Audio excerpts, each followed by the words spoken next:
Hey there, I am Barb Higgins, and this is 1,000 Tiny Steps. In this podcast, I share my stories of love, loss, triumph, and tragedy as I continue to retrace my steps and ponder what led to the death of my daughter Molly. By doing so, I hope to not only help myself, but to bring purpose and possibility to those who listen. If you are ready to laugh, cry, shake your head in disbelief, then tie, buckle, face up, or slip on your shoes and join me as we begin our 1,000 Tiny Steps. Hey everybody, Barb Higgins here, welcoming you to episode 172 of 1,000 Tiny Steps. It's almost Christmas. We're in the middle of Thanksgiving and Christmas as you hear this. So this is a big time for shopping and for businesses and online stores and little local stores and massive companies to push their stuff. Because Christmas is all about presents under the tree. In the spirit of this, and in the spirit of the universe giving me what I need when I need it, I'm batch recording right now because I'm going off on vacation for a month, and Jace goes on vacation, my editor goes on vacation. And so I wanted to get a bunch of episodes done. And so I must talk out loud constantly about what I want to talk about. So I got thinking about Gracie, my daughter, who I'm going to out right now on my podcast. And she is a classic online shopping addict. And it oftentimes bothers me. I have not been hard on her with her phone because in the days and weeks and months after Molly's death, and years even, the phone has been a lifeline for all of us. Social media is a distraction. We can reach out when we need help. We can share how we're feeling without leaving the comfort of our home. I'm reluctant to give her a lot of grief about it because it's been a lifeline for her. Does she spend too much time on her phone? Absolutely she does. But she's also healthy and happy, and she's productive and has a job and friends and a social life. And in that regard, I don't feel that she suffers too much. Although when I look at her bank statements, I realize that she buys something several times a week on Amazon, whether it's a phone case or a keychain or a bathing suit or just, it's never big purchases, but it's absolutely, she sees it, she wants it, click to buy, and there it is. This has been just sort of on my mind. So I think Netflix reads my mind because I've watched 3 movies on Netflix. I woke up early one morning and I was just scrolling on Netflix like I do when I want to watch TV, but I don't want to pay attention too long. I like to watch all the previews. And I saw this movie called Buy Now, The Shopping Conspiracy. So buy, B-U-Y. So I clicked on it, and it's one of those movies. Netflix does a lot of these. The two others that come to mind that I've watched is The Social Network. That was the movie about Facebook and how social media listens, gets information on the users and figures out triggers and ways to get them to use the phone. And then Painkiller, which was the movie about Purdue Pharmaceutical and the OxyContin and all that went into those scandals. What I like about both of those movies is the movies themselves have artistic flair. So The Social Network, the whole movie is from the reality of the phone. So it's lots of emojis and cartoonish, the visual is like an animation, right? And then you have the students, the actual people, the teenagers in the home, living their lives and having to put their phones away. And you see the phone light up and all of this, but then it goes back to the phone. The main character is the phone, and it's from the perspective of the phone and all of the people in the phone that make things happen. Of course, the people in the phone are people sitting in offices across the country monitoring random Facebook accounts or social media accounts, not just Facebook, and watching and downloading information and get algorithms, creating algorithms. We always joke about our phones listening to us. I mentioned cat food. Now I have a bunch of cat food ads. I mention supplements, and suddenly I have 50 supplement ads. So clearly my voice is picked up by some sort of programming in the software on my phone that attaches ads about those things to my social media. The Social Network was easy to watch because it pulled you in. It was engaging and visual, had good music to it and all that. Painkiller starred Matthew Broderick as the owner of Purdue Pharmaceutical. His character was an extreme exaggeration, I imagine, of what he was like. I haven't done a lot of background on in that movie what was true and what wasn't. But I do know that the steps they took as they went through the whole OxyContin process of pushing it and getting doctors to prescribe it and rewarding the doctors and changing the dosages and all the massive amounts of people that became addicted to it. There was a process that they took that illustrates how corrupt it was, just the corruption behind it. Blame the patient, right? So when I saw this movie, Buy Now, The Shopping Conspiracy, my curiosity was piqued, and I actually watched it right away. The 3 movies I watched on my porch, all in one weekend in jammies, and I watched all of them twice, once for enjoyment and once to take notes. So the shopping conspiracy stems from Amazon and its one-click shopping, which is a patented term. Online shopping gained use a long time ago, long before COVID. I remember the first year that I said to Molly and Gracie, let's email a shopping list to Santa. And I had them sit on either side of me, and I had my laptop in my lap, and I was on like Toys R Us or whatever, and I would have them show me what they wanted. And I would click it, and I'd put add to cart, and I'd say, that means add to the list. And they didn't know that I was putting it on there to buy it. So when their presents came, the credibility that there really was a Santa was huge because they had participated in choosing exactly what they wanted. So this has been a long time coming, and Christmas shopping became much easier. There's been lots of little news clips and little reels and things on social media looking like, Black Friday, 1995. And you have 500 people outside Best Buy or a store like that because they don't want the product to run out before they get their deal. A lot of these things happen online now. You don't have to leave your house to do Black Friday shopping. I think this movie came up because I spent the entire car ride with my sister Eleanor talking about how you could sit in a recliner and you could use AI to write your term paper. And then you could go in and edit it right from your computer in your recliner. When you got hungry, you could call a restaurant and DoorDash and order. So you could order yourself a pizza. Pizzas can be delivered, or you could order from a restaurant and hire a driver to go pick it up and bring it to your house. Then while you were eating, you want to do a little shopping, you can go online and you can buy all your Christmas presents or a birthday present, okay? So ease of work is one reason that technology is helpful, right? But Eleanor and I talked about how that removes from life any sort of healthy thinking, movement, interaction with actual people, that in the big picture, it's not healthy at all. And we talked about the movie WALL-E. And so if you've never watched WALL-E, hit pause, go watch the movie, and then come back. So Amazon patented a phrase called one-click shopping. And I remember the first time I saw it, and it was something I needed to buy right away. It wasn't like an impulse buy. It was something that I needed. I could have gotten in my car and driven to a store and bought it, but I knew if I just clicked it, I'd get it. And I saw it a buy now. It wasn't even add to cart. It was buy now. You look at it, you click buy now. You have your card on file. I have an Amazon card, so it doesn't have to get approved. Boom, you've just bought it. And then it might say to you, hey, spend $12 more and get free shipping. So now you go and buy something else. So now you've purchased things, one thing you wanted to purchase instantly, and another thing you didn't need, but somehow you're getting free shipping, so why not? In the one-stop shopping, the one-click shopping, buy now shopping, you get all you want. The more you want, the more you get. The more you want, the more you think you need. The more you think you need, the more you buy. So that's one side of it. And the profit margins of certain companies, particularly clothing companies now, is ridiculous, through the roof, because so many people are buying products all the time. This begs the question, what do you do with it? What happens to all that stuff? People outgrow a shirt, they wear out their shoes, these things get thrown away. What happens to this massive amount of stuff that's getting produced? The corporations making the money don't care. They only study the science of consumption, and they came up with 5 rules. And all of them, the second word is more. And none of them are good things. So the 5 rules are sell more, waste more, lie more, hide more, and control more. And the movie goes into how each of these things are done. So the first one is logical. Okay, I'm going to sell more. I want to sell more stuff. So selling is the key to success. So it's not just laying out your beautiful goods. It's making someone look at something that they might already have 5 of and decide they have to have number 6. They have to have more. This reminded me of law, where whether you're guilty or innocent doesn't really matter. It's how good your lawyer can prove you're guilty or innocence to a jury. So if you're guilty, it doesn't matter. If the lawyer's job is to prove you're innocent, that's more important than your guilt, which is corrupt, right? It leads to bad corruption. It leads to bad people getting away with things and good people getting punished for things they didn't do. So to sell more, the key is to get someone to think they need it or connect to it in an emotional way. So you create a story around it, or put it to music.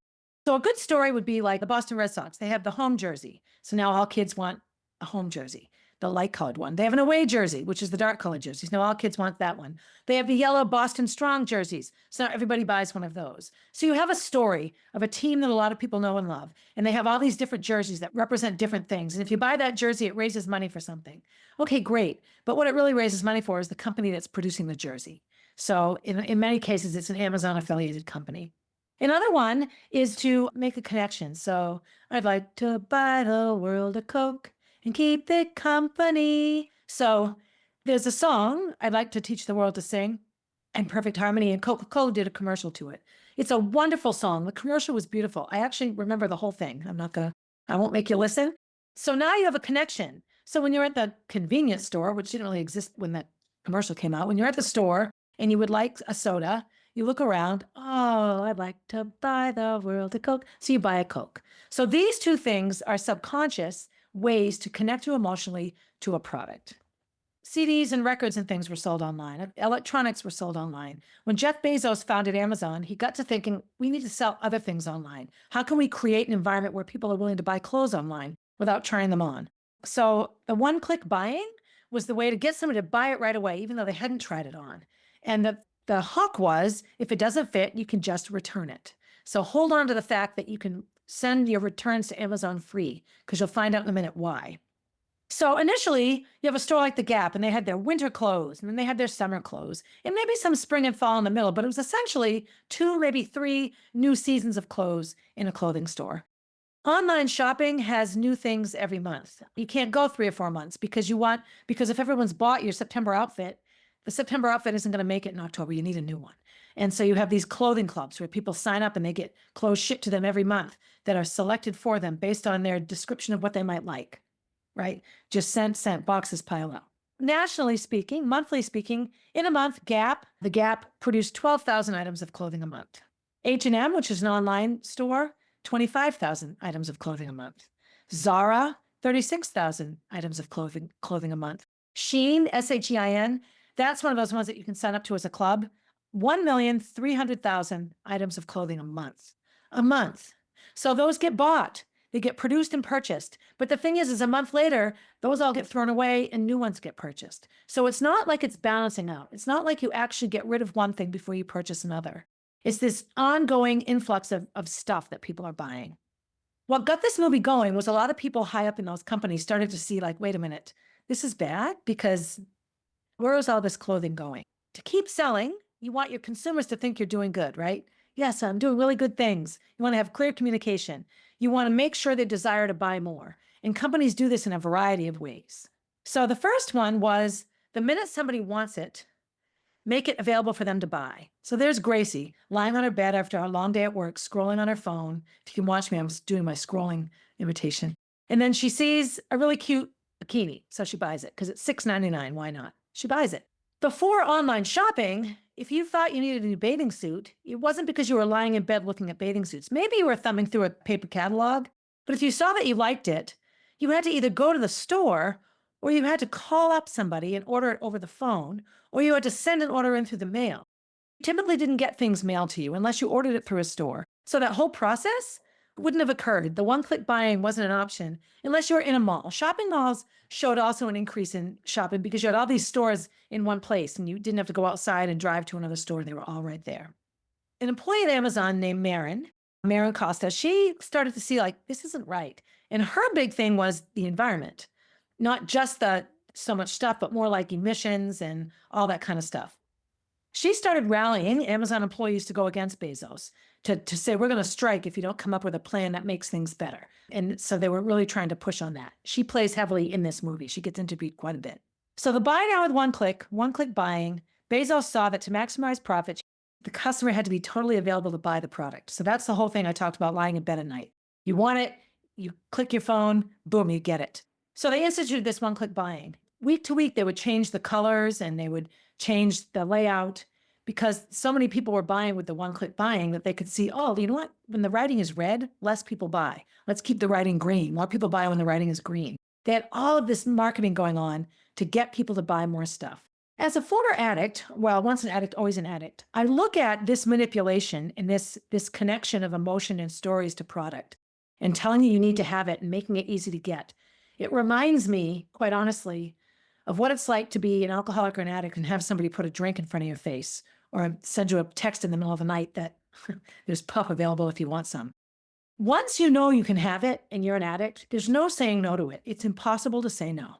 I look at sometimes some of Gracie's habits, and that's her. She's on her phone. She's stressed out. She just looks at things. It makes her feel better to have bought something when it comes in the mail. It's like a present. Yay, me. I have a present, those kinds of things. As we all know, Amazon's a multi-billion-dollar company that's doing just fine. but what's it doing with all its stuff? So as employees started to sort of take on concern, also in this movie is a president from Adidas, and then a couple of other people that work on the other side, really looking at why can't we buy things and fix them if they break? Why do we have to throw it away and buy a new one? And also, what happens to everything you return? Does it get resold? Where does it go? This was the hardest part for me to make sense of as I watched the movie. So rule 1, buy more. So rule 2 is waste more. So bottom line means to get people to buy more, you have to get them to continually replace or add to what they have. So this all started, there's a story on January 15th, 1925, and it's labeled the Phoebus Cartel. And it was a group of executives at a light bulb company, and the electric light bulb was a new invention. And of course, they created it to be really effective and work really well. And it had roughly 2,500 hours of light. So it's not like now where you have 5 lights in every room. I'm looking at 4 lights in my room right now. So 1, 2, 3, 4, 5 light bulbs in my room right now. Every 2,500 hours, light bulbs were not going to be a big seller. Yes, everybody would buy them, but they wouldn't need to replace them for months and months. So they collectively decided to reduce how efficient they were. So they only worked for 1,000 hours. So that in less than half the time, you had to replace the light bulb. You had to buy a new one. So they were right there dictating not only how people would use the lights, but when they would have to buy a new one. So they're dictating their money and how they have to replace their stuff. And they would throw it away. What do you do with a light bulb? There was probably no recycling at that point. So now they're controlling what happens to something when it's done being used, all by cutting the working time of an item. My washer and dryer in my bathroom right now, my sister Johanna bought in 1997. I remember this because I lived on Albin Street, and she got a brand new washer and dryer from Sears, and she used it in her apartment. And when she moved in with me, I let her live with me for free for several months if I could have her washer and dryer. And so she gave me her washer and dryer. I still have them. Now, the lids are loose, they're rusty, they make funny noises, but my clothes still come out clean, and my clothes still get dried, and it's 2024. 27 years, my washer and dryer. You cannot buy a washer or a dryer now that will last more than 10 years, if that. And when they do go, you can't just find a replacement piece. I mean, people are improving on this now and getting back into it. Initially, when you bought something like a fridge or a stove or whatever, a TV, for example, you could fix a TV. When a TV stopped working, you took the back off, you took the bulb out, you put a new bulb in, you screwed it back together, your TV worked. Or you took it to the TV repair shop. There were 2 or 3 in Concord. There's no such thing as a TV repair shop now. When your flat screen TV dies, you throw it away and buy a new one. Waste more. You need people to keep buying stuff. The only way to buy more stuff is to get rid of what you have. It's too much work to really take care of the stuff you're throwing away, so ignore it, right? Waste more. So there's a couple of different ways that people do this. This whole thing is called planned obsolescence. The very items we buy, the very people who need the items are the ones that are controlling and contributing to the demise of the planet. WALL-E was actually brought up as a comparison here. So planned obsolescence. Planned obsolescence. I love it. We need t-shirts. Use an old t-shirt that you already have. So Apple does this through a program called One In, One Out. You buy a new iPhone. A year and a half later, there's a new iPhone. And you know what? The charger for the new iPhone is different than the charger with the old iPhone. So not only do you have to buy a new phone, you can't use your old charger. You have to get everything new with it, all the accessories. So now you have this old charger and an old phone, and they make it so that the software doesn't work anymore. It won't take the new updates. It becomes obsolete much more quickly than technology would dictate.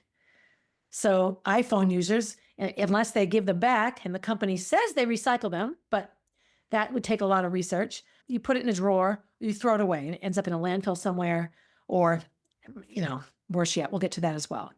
So Apple's marketing is don't let people keep their items for a long time. And they do things. One of their most recent things is earbuds. So my iPhone, I can plug earphones into it. Gracie's, you can't, because you have to get Bluetooth ones. So I'm not a Bluetooth fan. One of the reasons I'm keeping my phone is I want to be able to use, I can use Bluetooth headphones. I get it. But the earbuds, you can recharge them. So there's a battery in the charging thing that you can't get to. And the batteries in the earbuds themselves are not meant to be replaced. So when the battery dies, you still have a perfectly fine looking, comfortable pair of earbuds that will no longer get charged because they're not meant to survive the dying. So you have to throw them away and get a new pair. Everything that runs by a battery, you simply take the battery out and put a new battery in. That's how it's been since the beginning of batteries. And so Apple has created items that can't be fixed that way. This became a big problem, and it's become a problem of, household items as well. There are companies now starting up that will come and fix your stuff. There's a store in Concord that will fix all Apple products. I've taken my computer to be fixed a couple of times. And it's people that just really take the time to learn how to do it. Human nature, if you just go buy a new iPhone, oh, well, I have to buy a new one and replace it, just update it. Now I have a shiny new one. We don't think about fixing and keeping the one that we have. So there have been lots and lots of startup companies. Some of them got sued by companies like Amazon and Apple and, Magnavox and whatever other companies, Frigidaire, who knows what, saying by offering your services to fix things, that's going to nullify the warranty. So go ahead and fix it. But if it breaks after that, the warranty is voided. So this was coercing customers into not fixing their products and simply replacing them. There was a couple of lawsuits and the companies lost. It is unfair to say that a consumer can't fix something of theirs, try to repair it before buying a new one, and that voiding the warranty. No. If you're not willing, as the creator of the product, to fix it, you can't penalize the customer for trying to fix it. That's the gist of the lawsuit. In all of this, what happens now is producers, stores, and companies need to double down on getting you to buy their stuff. They know you're thinking about the fact that where does this all go? So they don't want you to worry about it, right? No. So they start to let you know, oh, we'll help you. We'll recycle. So Marin, that employee from Amazon, caused a whole lot of trouble for Bezos around environmental stuff and waste. And she got Bezos to say, well, fix it. And then he didn't fix it. He said he would. The employees didn't strike. And then he didn't fix a thing. And actually, a lot of his pollution got worse. So Apple doesn't fix things. They get you to buy a new one because they upgrade it more quickly than the product wears out. Amazon, when you return products from Amazon, they don't get put back on the shelves and resold. They get destroyed and thrown away. So say you bought a suitcase and it was the wrong color and you send it back, a perfectly good suitcase. Amazon hires employees to slash the suitcase, cut it all up so it can't be resold, and then throw it away. Why not just throw it away new? Because somebody could dumpster dive and help themselves to the suitcase. And companies would rather have them completely thrown away than, oh no, now that person doesn't need to buy a suitcase because they found it in the dumpster. So we've given away a suitcase. So the money is no different, actually, whether the suitcase is used by a homeless person who found it in the dumpster or cut up and thrown away. That person probably isn't going to go on Amazon and buy in the first place. But in the eyes of the seller, you don't want to give anything away because that's one less sale. A really awful example was Bath and Body Works. There was a store where they were throwing out, you have to throw stuff away at a certain point. It would go into the dumpster, and the dumpster cam caught, again, homeless people taking shampoo and lotion. I mean, those things are really hard to come by. Bath and Body Works, delicious. So they told their employees, you need to squirt everything down the drain and throw empty containers away because we don't want Bath and Body Works to be the brand associated with homeless people. So the woman on the TV show on this movie quit. She said, I'm not going to work for a company like that. Rule number 2, waste more. To sell more, you have to be willing to waste more. And a lot of the graphics in this part of the movie are great. So you have like Paris and the Eiffel Tower, and it's all beautiful. And then they show you what, 12 tons of plastic looks like in Paris, and it piles halfway up the Eiffel Tower. And, you see a very strong visual of what all that waste, all those garments. What does 1.3 million pieces of clothing look like? And they show it piled all up all through the streets of New York and what that looks like. And that's every month, right? And then the clothing that's going to thrown away still exists. So you've got the unworn clothing and then the clothing that's being thrown away month after month after month. Which brings us to rule 3. How do you convince people to buy your stuff, even though they know that the environment's a problem and they probably don't need it and maybe they're going broke and they shouldn't? What should they do? Rule number 3, lie more. So make up stories. One of the major lies around pollution is recycling. If you go to the grocery store and look at all manner of plastic, you'll see the 3 arrows on it. That used to be a sign that what you were buying could be recycled. Plastic has different numbers. And I remember back when we actually sorted our recycling, certain numbers could not be recycled. They still had us put them with recycling, which makes no sense. But I think it comforted us. Well, even though it can't be recycled, I'm putting it in recycling. It must be being treated differently. And we get this comfort around recycling. So there are very few limitations around what can be printed on a label. And there's this phenomenon called greenwashing, where you simply tell people what they want to hear about what you're doing. Maybe you do enough. Maybe you contribute to a company that helps the environment. Maybe you take 0.05% of your earnings on a particular month and donate it to an Earth Day cause, or you donate to a natural disaster. Companies do these things all the time, so that now I have this idea that isn't Amazon wonderful because they gave money to the rainforest, right? That's called greenwashing. So this is where the music comes in, creating musical connections. And that was the Coca-Cola song. Connecting items to an emotional need. So connect them to a life event, connecting items to the birth of a child or to a holiday, right? Maybe the item has nothing to do with that particular holiday. You connect it to that holiday anyway. I'm still blown away as I read about this, as I watched the movie, with the fact that Amazon, when you return things, they throw them away. I shared that with Gracie on the phone actually this morning, and she was blown away. She knew nothing about that. She didn't know about it at all. So lie more. So globally, less than 10% of all plastic is recycled. When you buy toilet paper and you look at the plastic that comes in, there's these 3 recycle things that say it's either made from recycled material or it's recyclable. Oh, sure, I'll buy this. The truth of the matter is that plastic wrapper is not going to be recycled. And it probably wasn't made from recycled plastic because only 10% of plastic is recycled. The former Adidas CEO gave an example of a pair of shoes. You look at shoes. That was another thing that they showed. Like shoes, where do shoes end up? People think, oh, I'll donate my clothes. I'll donate my shoes. The Molly B Foundation has done savers, and I did a shoe fund drive, which was a shoe collection. This fundraising place said all that it did with its shoes. And so one of the things it does is it takes shoes and ships them to countries where people can't get shoes, like Ghana, right? Or Haiti, or I know like t-shirts that apparently go to Haiti. So what happens is we create way more shoes and t-shirts and clothing than the island of Haiti can use, or the country of Ghana. So yes, we have companies that are sorting through, and less is just going directly into a landfill. But instead where it goes is on a beach in Haiti or Ghana. So they showed this massive footage of these beaches with just trash just floating in the water, shoes, clothing, rotting under the elements, getting rained on. No one's wearing those shoes. They don't need those shoes. They don't have a closet full of shoes in Haiti. They don't have a closet sometimes. We feel better because we think we're doing something good. Makes me really want to research some nonprofits and where their stuff really goes. I know that both the Salvation Army and Goodwill have come under scrutiny for what and how they manage their stuff. I also know that you drive by either one of those facilities here in Concord and the stuff is piled. There's times that they don't have the manpower to sort through. Another alarming thing when you think of the number of children that don't have toys is the amount of toys that go away.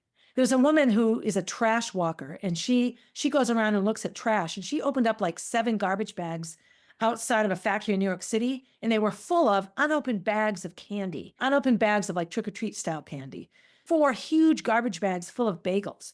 So she went and laid it all out like on the sidewalk. She just emptied the bags out so people could just come and help themselves. Like unbelievable that all that's food waste, just throwing it away.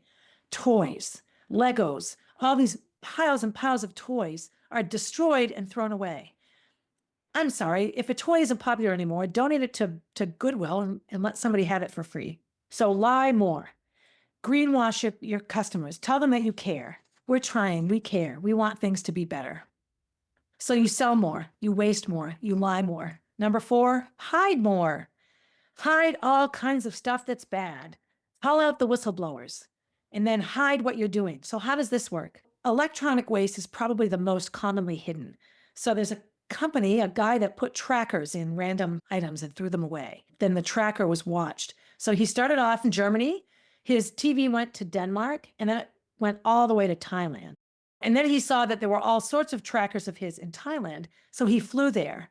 And what happens is companies will give Thailand population, people there, money to sort through all this stuff. So you have piles and piles, empty lots, basements of buildings, corner lots, fields full of computer screens and keyboards, like all this electronic equipment. So a lot of the stuff that's in those things is dangerous. So what you have now is piles of hazardous waste. You can read stories of kids that will go through and try to find copper wires, and they'll go through all of these machines to find things that are worth money. So now Apple can say, yeah, we recycle our stuff because they offload it to Thailand because they'll recycle it there for us. Except all it's doing is creating huge amounts of trash and unethical, dangerous waste in Thailand. There was a woman that represented the country of Ghana, and the clothing and the amount of clothing that's dumped there, oftentimes by nonprofits, that they can't keep up with. They have no need for it. And they don't have the infrastructure to then share that clothing with the next group of people that might be able to use it. So this is a really horrible way of taking advantage of and exploiting groups of people that are needy or vulnerable. Rule number 4, though, you're going to hide more. That clothing and shoes are dumped are in the ocean and in the desert.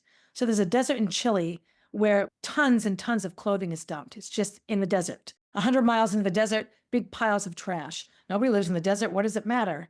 Well, maybe it doesn't matter, except the desert's part of an ecosystem, and by filling it with trash, you're modifying the ecosystem. This woman from Ghana was wonderful. Her name was Chloe, and she basically said, when somebody says, oh, we gave it away, she said, away is here. You gave it to us, and we don't want it or need it. The visual comes in my head. Like when I lived on North State Street, we had a dumpster in our parking lot. It was for us. It was for our building. And we eventually had to put a lock on it because I remember coming out one morning and somebody had pulled their car up, opened the trunk, and was just putting all their garbage in the dumpster.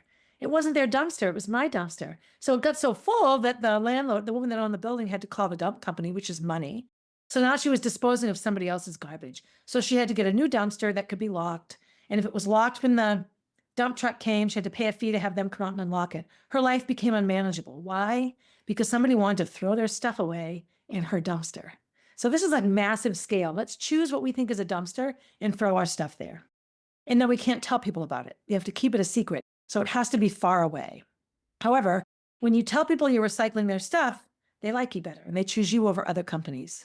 Some of the other things are the creation of materials that things are made of. They want to create a shirt with the least possible amount of money. So polyester, a lot of these synthetic materials have oil in them. So they begin to break down. They release microplastics and things on your body, in your laundry water. Now you drink the water. The water cycle is a closed system. So if you pollute it, it's polluted. And it makes us sick and contributes to health. But using actual cotton is more labor intensive and less cost effective. So it's not just what we do with the waste. It's what we make in the first place. Rule number 5, control more. So this is where the warranty stuff came in, where you tell people, buy the iPhone, you have a warranty, we'll fix it for free, get the insurance. But if you try to fix it on your own, you've now nullified the warranty. There has been lots and lots of issue around, why does a company get to tell me how I manage something that I bought? It's mine now. I should get to decide that I can recycle it or fix it, and nobody should tell me what to do. This was like the final piece of this puzzle, this whole thing on how to sell. Companies like Apple and social media companies and Amazon, they all want to have control. So the first thing they do is they try to silence the naysayers and they fire people that go against them. They make their employees sign off on, you are my boss, the company is more important than morality. You have to back it no matter what. Bezos pledged, when he did his pledge on helping the environment, his emissions and waste actually went up 40%. When he was called out on that, the woman that called him out was fired immediately, lost her job immediately.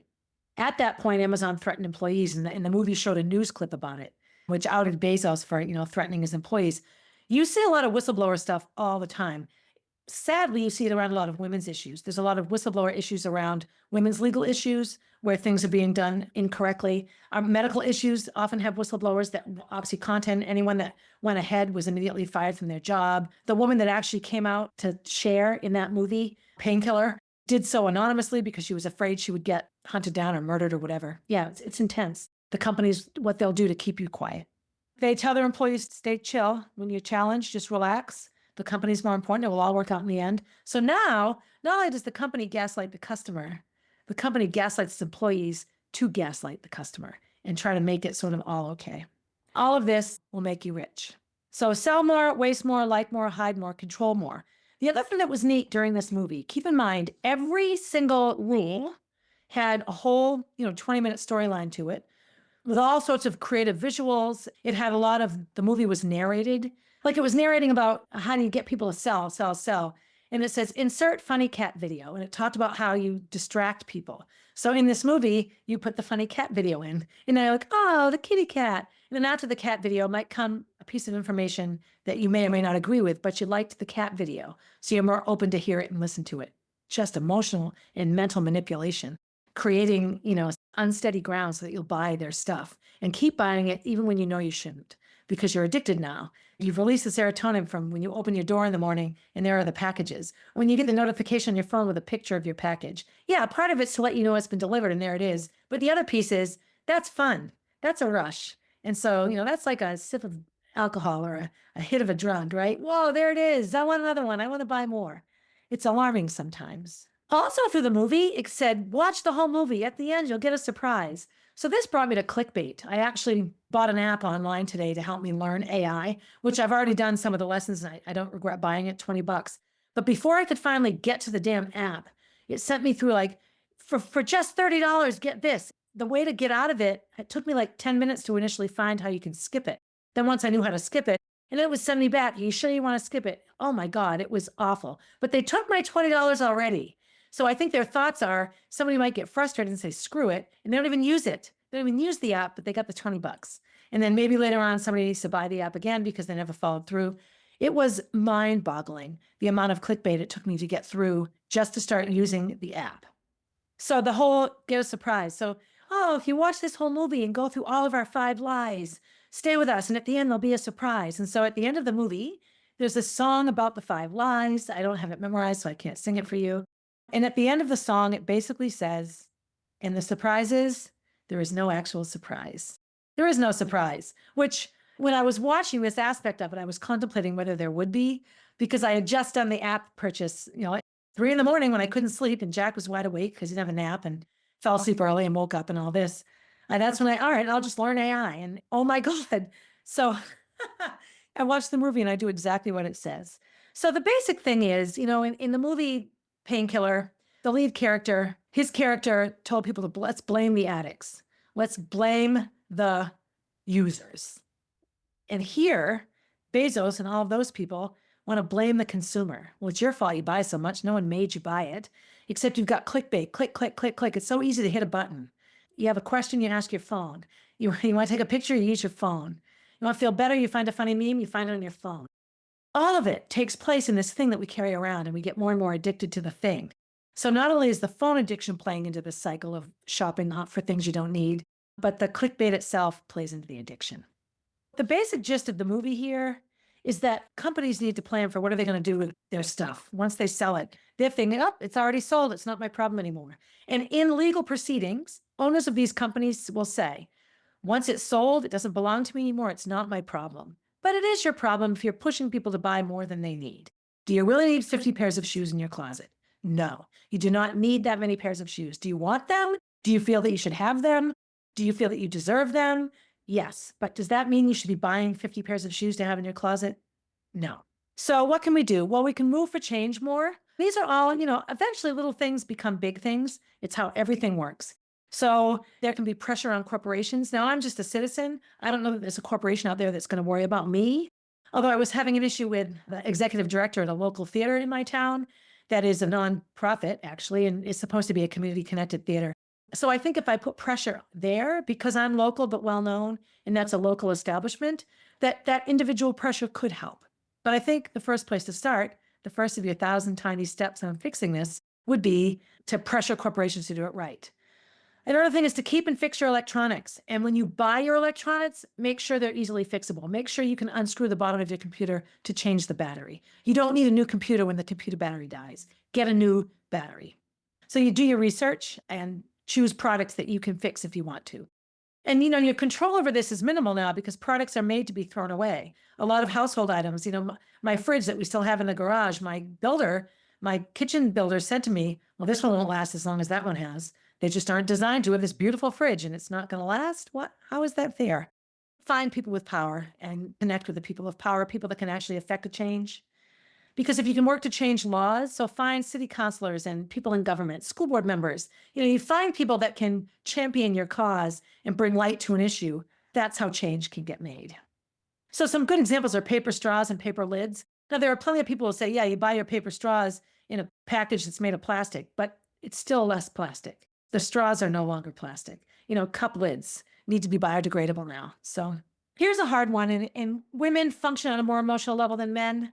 And I think women do a lot more emotional shopping than men. And there's nothing exclusionary about that statement. If you look at the behavior of female-bodied people, or I can't speak to all of it, but I know me and my girlfriends, we buy a lot more stuff for emotional levels. Let's go shopping. Where guys are like, oh my God, I want to go shopping. Personally, I hate shopping. The pajama pants I'm wearing are 8 years old, and they're some of my newer pajama pants. So I don't fit this mold quite as much. Online stuff, maybe. Apps and digital things. Stay away from single-use items. So if you go to Dunkin' Donuts every day for coffee, bring your own coffee cup and reuse it. So if you get a cup of coffee a day, at the end of a year, that's 365 cups that are not floating around somewhere in a landfill, especially if those cups are plastic. Another thing to do for online, and I've said this to Gracie, I actually gave her this suggestion this morning, is leave things in your cart. Don't click buy now. Just put add to cart and put the phone away and leave it there for a set number of days, 7 days. And if after 7 days, you still want it as badly as you wanted it, leave it there for 7 more days. And choose a time where you'll then think, yes, I need this and I'll buy it. Chances are you won't buy a lot of what you think you want to. And then, of course, focus on people and not stuff. Focus on the people in your life. That's all pretty basic. You're listening to this in the middle of December. So you're buying Christmas presents. So a lot of you are buying right now. You don't really have a choice because you're obligated to buy presents for people. But you can truly choose gifts that don't pollute. You can give someone a gift card to a restaurant, or you can give someone a gift card to a museum. They go look at art, right? You can give someone a gift card to a grocery store if they're hurting for money. Yeah, there's a lot of waste in grocery stores, but food is a necessity. There are so many ways you can give gifts that don't add to the crap in people's lives and contribute to pollution. I belong to a group called Concord Cares, and it's just a mutual sharing of things that people have. And my neighbor, Jen Spidell, does the thrift shop at Concord High School. And the amount of clothing that gets taken by students, and then they come back with their clothing that no longer fits. I can't imagine it's not having an effect, a teeny tiny effect on clothing waste. And it's a mindset. You're reusing things. You're wearing something until it truly can't be worn anymore. Doesn't this just make you want to go shopping? Some of you will pull your phones out right now and start looking at the click now. Buy now, buy now, buy now. I don't know. Anyway, when this comes out, I'll be in Bali. So not thinking about Christmas and the massive amounts of stuff. At least I hope not. I'm a little nervous as I record it, but I can't wait to do the current commenting on this episode from the warm island of Bali. So anyway, be good to yourself. Go ahead and buy yourself something. Just make sure you need it and that it's biodegradable. If it's a permanent item, you can use it for a long time. Be good to someone else. Pick up some trash. If you see something that can be recycled on the ground, put it in recycling. Actually buy things that can be recycled. And as always, have a good day, everybody. Hey, thanks for listening and supporting the podcast. Feel free to leave a review and share my stories with your friends. Please reach out with your own stories, as I love connecting with my listeners. If you would like to get to know Molly, head over to mollybfoundation.org to see what she is all about. If you want to see what I'm up to next, you can find me on Instagram at barb_444, on Facebook as Barb Higgins, and at my website, 1000tinysteps.com. And while you're there, sign up for my newsletter, a weekly way to find out what's up in the life of Barb Higgins.